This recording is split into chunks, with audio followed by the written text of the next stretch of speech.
when we're back. Because if we're dealing away with all things that were in the Old Testament, why are we still talking about Abraham and Moses and the crossing over the Jordan River and the land that you saw, the struggles that you saw you're not going to see anymore? We're crossing into the promised land. How can we talk about the promised land, and that's in the Old Testament, and then not try to give homage to the Sodom and Gomorrah and Leviticus and all of that? How can we not try to put the two together? They all work together. It all works together. So you just have to be careful of what you allow in your bedroom, because if you allow that, then what's next? Because after a while, that's going to start getting boring. Your flesh is never satisfied. It is never satisfied. It's never satisfied. So it's like, it's portals. Like, our body is a house. Yes. And it houses whatever you allow to enter in. So, like you were saying earlier, if you're having a threesome, like the guy who you were cheating with, his wife started, it's that spirit don't care. So if you have a threesome with your husband, yep, that spirit may get on him, and he may desire men. Yep. It shapeshift. It don't matter. It's fluid. It'll get on whoever shape it can get in. Spirit. It get in. Like, okay, well, let me see who I can get in and infiltrate. It does not care. You need a body. And it needs somebody in that holy covenant to stand and say, this is something that we might have done, but I've been convicted of it. And just like I was in agreement to do it, don't be mad at me if I'm in agreement not to do it. Because remember, you said it had to be both of us comfortable. Both of us need to be consenting. Now I'm not consenting with that anymore. Now that I've come into the knowledge of it, the other partner has to be okay. And I think that what we do is we get married and we try to make a holy covenant into something perverted. We try to make a holy bedroom into our all out fantasies. So you telling me if you got a fantasy to put your ping pong in my ear or in my nose, I'm supposed to fulfill that? If you're telling me you have a fantasy to bring our dog from the backyard into our bedroom, I'm supposed to fulfill that? When is it going to stop?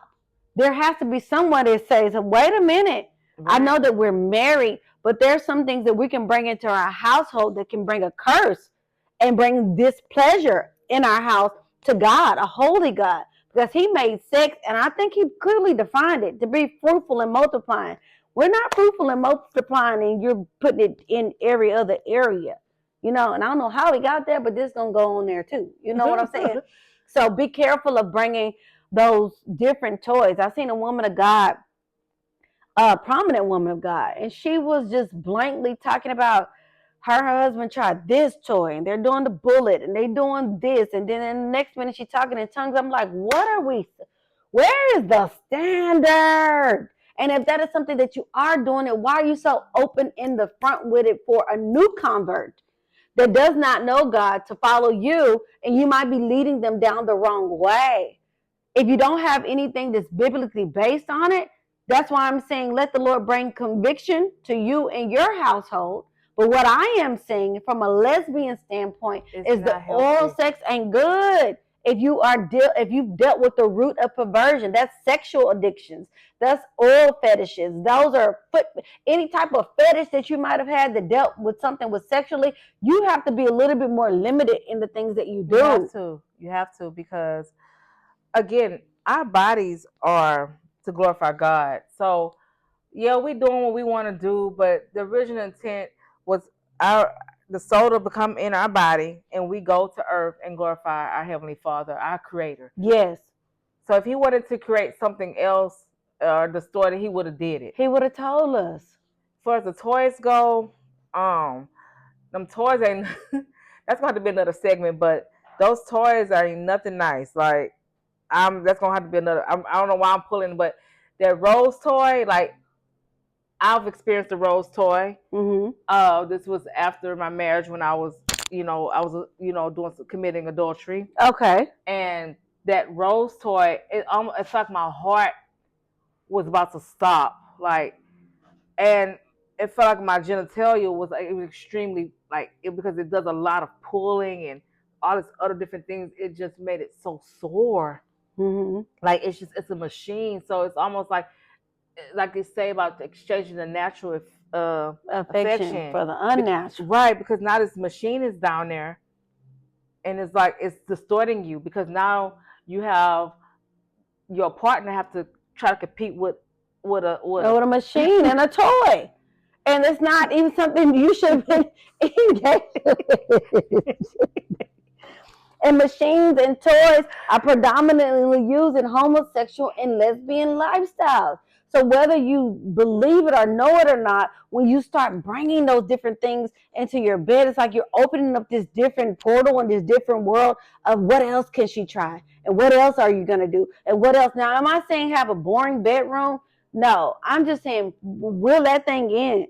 You have to have some kind of relationship where you actually ask, because some of us ain't asking. We're just like, if you agree and I agree, we're doing it. Right, but we don't want to ask because we don't want to know. We don't want to know. So I'm not going to go pray about this thing. Because I don't want to know. Because, baby, it's giving what it needs to give. I don't want to know. I'm getting me a 1-2. Yes. And I'm sorry.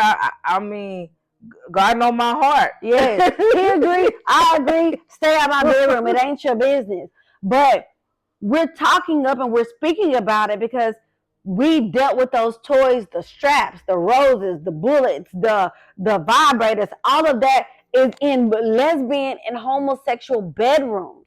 So now that I'm a married woman, when I see that trying to come over or trying to take place in marriages in the kingdom, I'm like, whoa, wait a minute. You might want to be careful of that because that's what I did when I was in Egypt. That's what I did when I was in bondage. So if I'm over here and I can do the same thing, I'm a new creature. Why can passed away? What was the difference then? Right. If I can let my husband strap me up, I can let my husband or strap him, peg him. If I can do all of that, where's the holiness in all of this? Where? Because the marriage bed still should be honorable before God. So if he comes and looks in your bedroom, is he honored by what he's seeing, or does it look like something that he wants to destroy? Ooh. So sometimes in your marriage, it's what's in your bedroom that's destroying your marriage and your covenant relationship with God. That's good. So sometimes you got to check that bedroom. Even if it's one of y'all that got to stand up and say, no, I'm not doing this no more. Eventually the other one will catch up. He'll catch up, especially if the one person is convicted of God. The other person is either going to get on board or God going to come deal with that partner. If it's a covenant marriage. Oh. Now somebody you went and picked and did something on your own. Oh. But a covenant marriage, God will begin to deal with both parties about what you got going on in that bedroom. We got to bring it back to a holy standard. Oh. Amen. Amen. No, seriously, yeah. So was your family aware of this lifestyle that you were living? No. They weren't. It's funny that you asked me that. Somebody asked me that. It's crazy how you asked me. But no, I didn't tell my parents until after I was married. Because I had a way of maneuvering to where I was sneaky. Yeah. But it was crazy because when I was in high school, I was going to the gay clubs. I was going to the Dion's and the Big Yo's and all that. But not Dion's and Big Yo's. I don't know. Is that still a thing? I don't even know, honey. Everybody know about Big Yo's. Juice box come through. Shout out. All of them. But my mom, it was like I said, I had such a pull. I would always be around, studs and films. But, my mama was just a cool mom. She was just like, okay, y'all going out, okay, whatever. She was like one of them moms. I thank God for my mom. She was the best mom she could be. But she was just like, as long as y'all not getting in no trouble, it is what it is. Go have a good time. Go do what you need to do. So we, she didn't really pick up on it, I guess, or maybe she knew and then, because most of the time but maybe she didn't want to ask me on it, or she never asked me like, hey, do you like these type of females? Yeah. She never asked me that, but no, she didn't know. She didn't know. Okay, so when she found out, how did she feel about that? Well, I was married now, delivered, set free. I mean, she's just like, oh, okay, you was okay now. It makes sense, because she'll see people around, or she even met the stud I was telling you about who was really fine. She met her. She was like, oh yeah, my mama said that's a nice looking. Even my mama said, she said, dang, Nita. Not dang, Nita. And but she, you know, I always love people where they was. So Yeah. everybody could hang with me. Okay. It comes to the next part.